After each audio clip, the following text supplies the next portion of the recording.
काँग्रेसचे ज्येष्ठ नेते आणि माजी मुख्यमंत्री पृथ्वीराज चव्हाण यांनी येत्या 19 डिसेंबरला देशामध्ये राजकीय भूकंप होईल असं भाकीत केलंय। या दिवशी भारताचा पंतप्रधान बदलेल आणि मराठी माणूस पंतप्रधान बनेल अशी ही व्यक्ती भाजपचीच असू शकते असं मत हे चव्हाणांनी व्यक्त केलंय। या भाकीताचा संदर्भ चव्हाणांनी जागतिक घडामोडींशी जोडला। अमेरिकेमध्ये एका नव्या कायद्यानुसार येत्या 19 डिसेंबरला काही दिग्गजांची नावं ही जाहीर होणार असल्याचं ते म्हणाले। अमेरिकेतील या घडामोडींचे परिणाम हे भारतातील राजकारणावर देखील पडण्याची शक्यता आहे असं वक्तव्य त्यांनी केलं।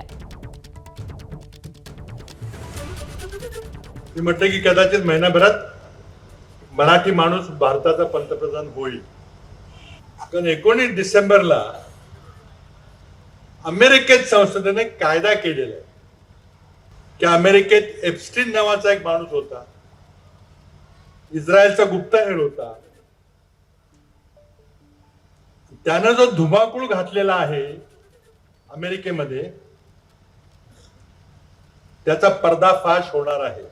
उलटसुलट चर्चा चालू आहे, कोणाकोणाची नाव आहेत, काय काय कोणी काय काय कारनामे केलेले आहेत, आणि त्यामुळं चळवळीचा मुख्य आत्मा आहे की आशा सोडायची नाही, काहीतरी होईल बहुतेक असं आम्ही आशा घेऊन पुढे चालू। एबीपी माझा, उघडा डोळे बघा नीट।